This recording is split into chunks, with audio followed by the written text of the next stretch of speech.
Hello and welcome to StudyIQ. I am Prashant Mavani. I hope you all are doing good, my dear friends. I'm sure you all are enjoying your Sunday. Today is 16th September, and as you all know that on Sundays we don't get editorials and articles, but I do have a special topic for you guys, and this special topic will help you with your mains as well as your prelims examination.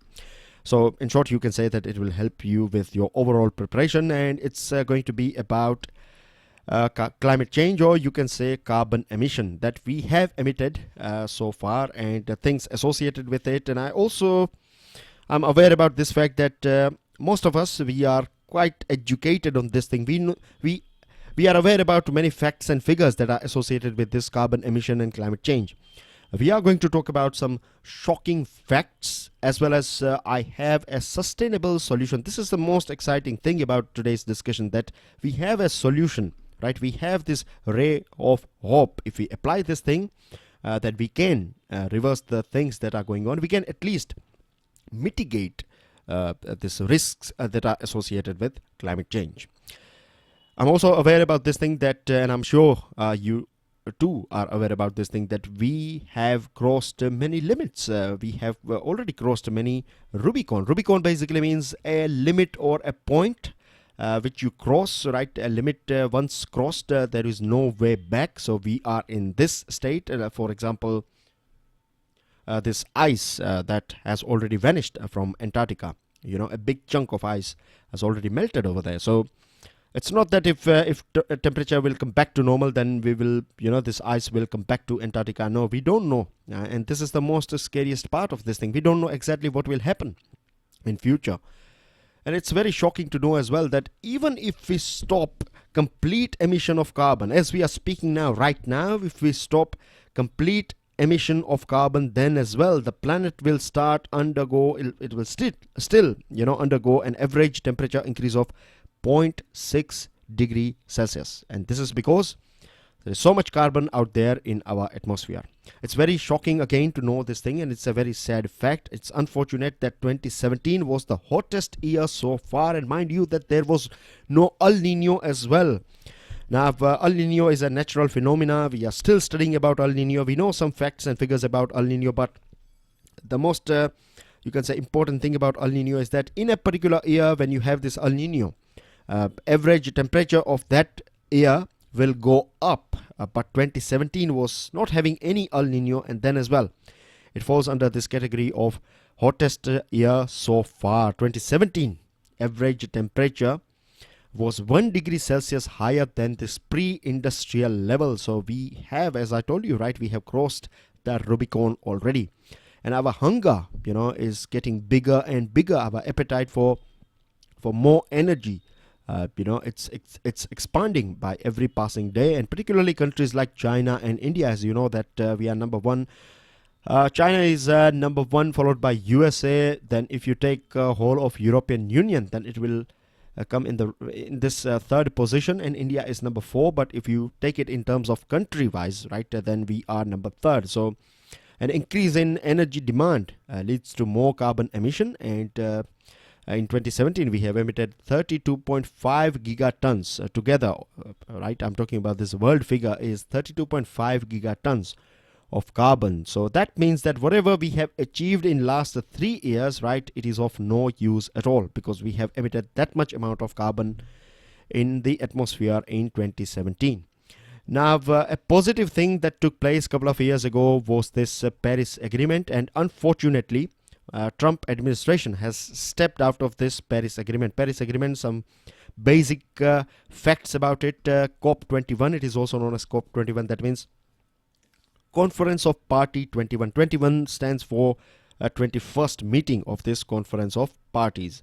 Now, the main aim of this Paris Agreement is to make sure that global average temperature sticks below 2 degrees Celsius. If we cross 2 degrees Celsius, dear friends, then there is going to be, we are going to enter in a zone of a big catastrophe, right? There's all this natural phenomena that we are seeing nowadays, the severity as well as quantity of natural calamities, right? It's gone up, and it's going to be, how bad we don't know, but it's going to be very bad if we cross 2 degrees Celsius. So this is a short-term aim or this target of this Paris Agreement, and long-term target is of course to make sure that global average temperature is below 1.5 degrees Celsius in long run.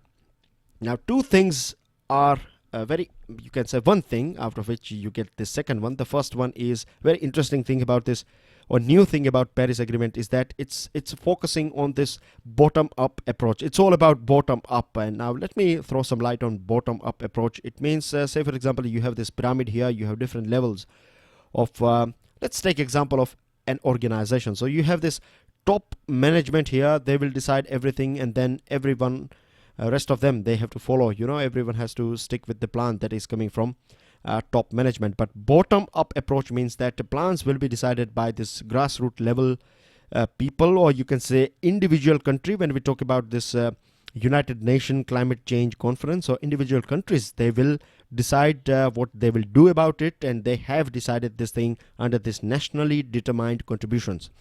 So this NDCs, we too, India too, we have said that we are going to do this and that, and now this and that is a question for you guys. Can you throw some light on this nationally determined contributions that we have promised under Paris Agreement, or Paris 2015's COP21? So this is your first question. Do stick your answer in the comment section of this video. So far what we have seen is that things are very bad, but we have some good things as well, right? Some positive things are going on at present in our world, and the positive thing is that global renewable based electricity generation has increased by 6.3% in 2017, which is not bad. Overall contribution of electricity or energy supply coming from renewable source is 25% at present, which is not bad at all. Cost of energy production from renewable sources is falling down as well. This is a good news too. As per International Renewable Energy Agency, IRENA, it says that cost is matching between this conventional source of energy as well as this new or renewable source of energy. We have gone through many reports as well, that roughly speaking, just to give you one example, that if you produce electricity from a solar plant, then it will cost you 3 rupee per unit, and same thing goes with roughly for conventional or this thermal based power plants too.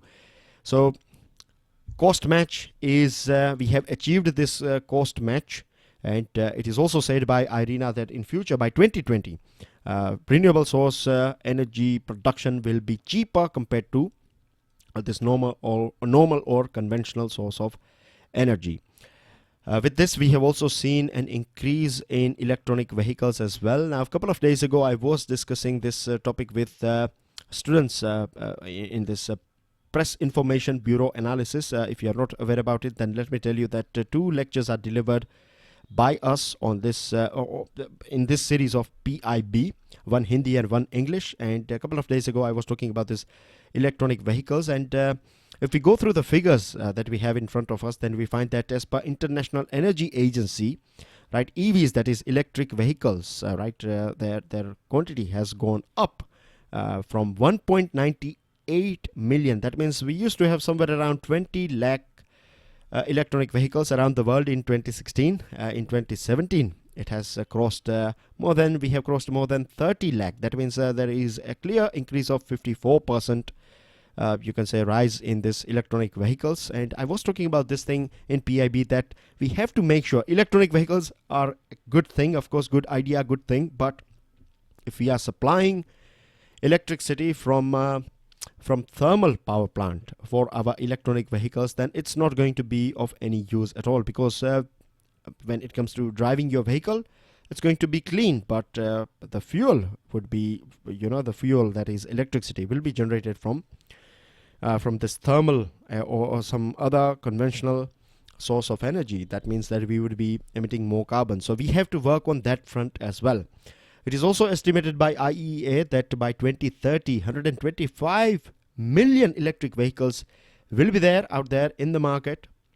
So that's a good thing. Projected 11.5% of global vehicles will be EVs if battery costs continue to fall, if countries implement policies that are supporting this investment climate, and if a sort of helping hand is given to manufacturing sector, then we can increase the share of electronic vehicles. And I'm sure that the way research and R&D is going on in this sector, in a very short period of time, we are going to see a big breakthrough in this EVs and electricity production or batteries and other things that are part of this EV ecosystem.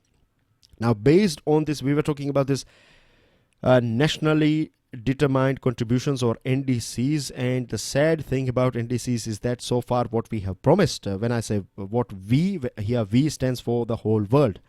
So whatever NDCs are decided by various different countries, even if we stick to this NDCs 100% without any flaw, which is a bit difficult, but then as well, if just for for argument's sake, if we say that every single country sticks with their NDCs plan, and if they achieve this NDC plan basically, then as well we are going to touch we are going to see 2.7 to 3.7 degrees Celsius rise in global temperature. So this is a matter of concern, of course.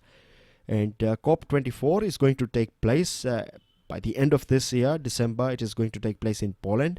And it is very important that apart from reduction in carbon dioxide or carbon emission, we have to focus on one more aspect, and that is how we can capture, how we can store, or how we can get rid of this carbon that is already out there in our atmosphere.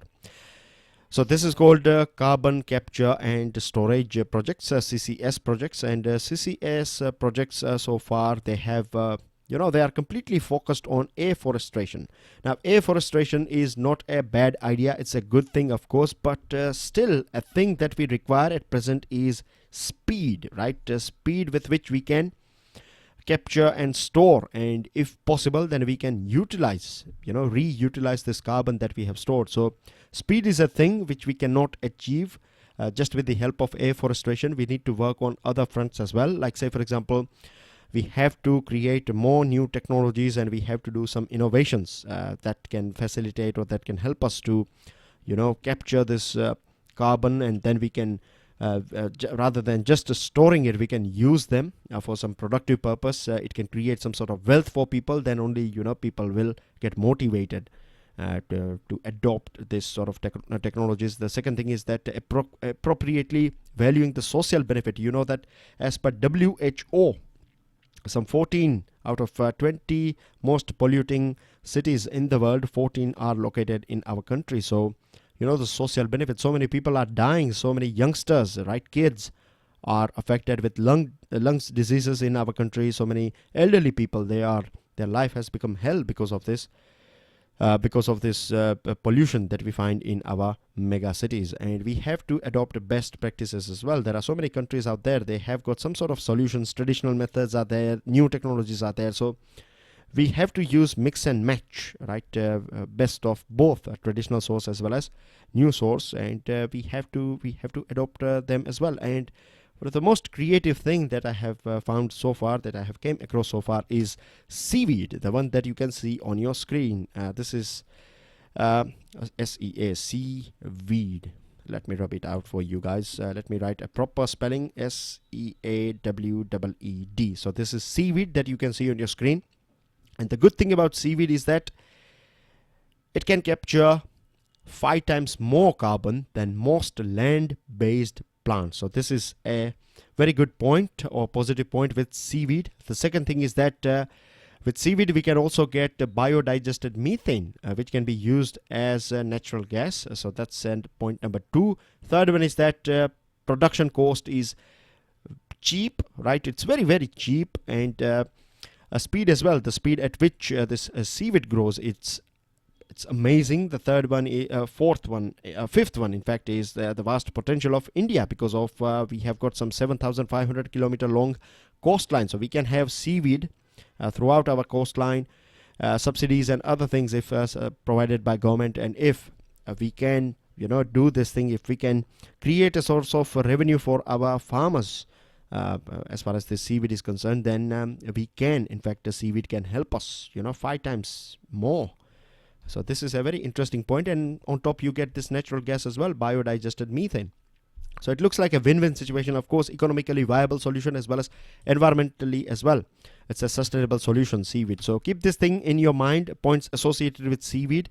And as you are aware, every year you find climate change related questions in your mains as well as your prelims examination. So far we have talked about many things, and that's everything in today's special topic. And last item is that it is estimated that by 2024 seaweed market will be worth $87 billion.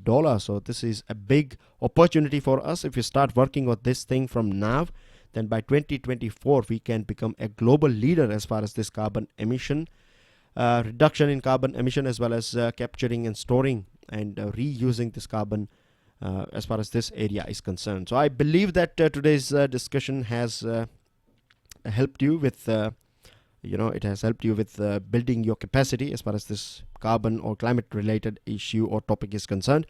Now let's move on to news item, but before that let me tell you that up to 50% discount is available on our pen drive and tablet courses. This is going to last till 23rd September only, so make the most out of it. With this you can download the PDF of today's lecture from my FB page and Twitter handle. You can also get in touch with me just in case if you have any question or queries. You have to give me some time, but I will get back to you ASAP. Now on the first page of the Hindu, what we find is this news item: 7 out of 10 seats sold on flights to smaller cities. It is about this Udan, Ude Desh Ka Aam Nagrik. When this was launched, Prime Minister said that a person who is wearing this Hawaii chappals, that person would be able to travel, in Hawaii Jahaz. That means aircraft.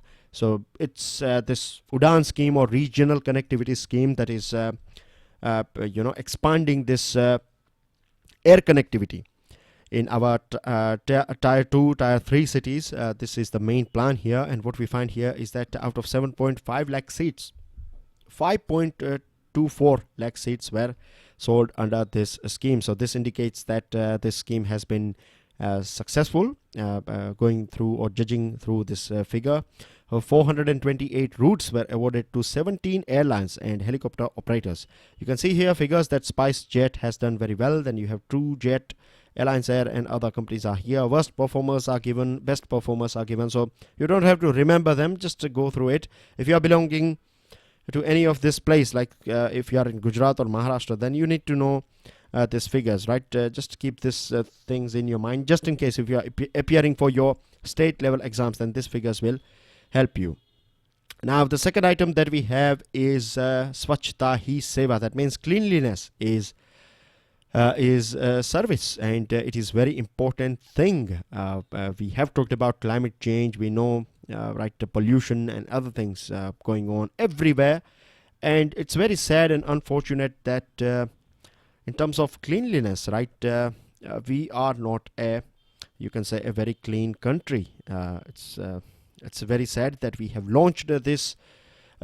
Sad to know that after this launch of Swachh Bharat Abhiyan, even today we find so many youngsters, particularly educated people. What I have observed, this is my personal observation, I could be completely wrong with it. If I'm wrong, then do let me know as well. But the thing is, I have seen many people, well educated people, they will throw rubbish here and there, and this is very unfortunate thing. But the good thing is that optimism is there. Youngsters, particularly, when I say youngsters, I'm talking about kids, they are very active as far as this swachhta or cleanliness is concerned, and this is a ray of hope for us. With this good news for our country, that good news for our country as well as our space agency ISRO, that we are going to launch 2 UK satellites today, and PSLV C42 is going to be our first fully commercial trip. So we are not going to launch any Indian satellite. We are just going to launch satellites, 2 satellites of United Kingdom. So this is a big thing for us. This is going to be our first fully commercial trip, and this makes this PSLV C42 flight very important topic. They can ask you a direct question on this C42, so keep this thing in mind. And with this next topic is about, again, something to do with climate change, science and technology, restoring coral ecosystems. Now, coral reefs are among the most diverse ecosystems on our earth. Very, very important point here. Most important. They can ask you to, arrange them in terms of their importance or diversity. So ecosystem, this coral ecosystem is the most diverse on earth. The other thing is, we know because of bleaching and this temperature increase and chemical changes, and because of this thing, bleaching process takes place, and because of this bleaching, these coral reefs, they die.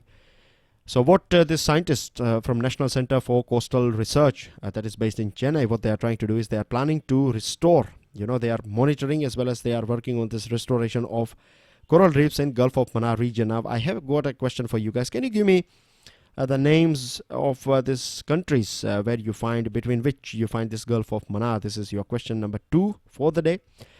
And some more light on this coral reef. Increase in sea temperature is one reason why they die. The second one is increase in carbon dioxide is second reason, and the third one is based on these two things. If temperature will go up, if carbon dioxide presence in seawater will go up, then this will lead to chemical composition change, and this is third reason why we see deaths of coral reefs. Then you find this coral reefs in India. You find them in Gulf of Mannar, Gulf of Kutch, Lakshadweep, and Andaman and Nicobar Islands. And last item is about pollution cools monsoon days.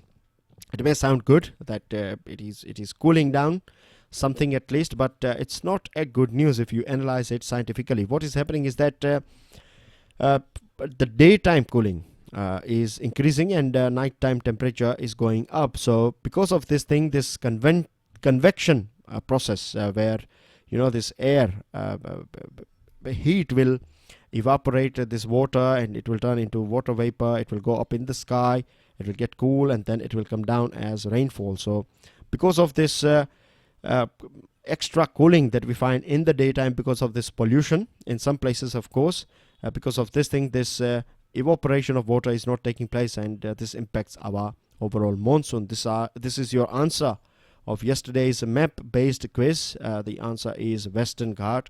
And answer for your MCQs. I don't have any vocabularies, don't have any MCQs, or don't have any map based questions for you guys today, because today is Sunday and I want you guys to enjoy your Sunday, right? I have already asked you 2 questions and I would be eagerly waiting for your answers. That's everything in today's discussion. Please make sure that you share this lecture with other students, and do pass me your answers in the comment section. If you have to say something about swachhta or cleanliness, how we can promote it, and what are the ways through which we can achieve it, then feel free to write me in this comment section, and I will go through your opinion and your views. Of course, it should be based on a little bit of science and a little bit of analysis, right? No blame games and no hate comments, of course. So that's everything. Enjoy your Sunday. I'll see you all tomorrow early morning. God bless you all. Jai Hind.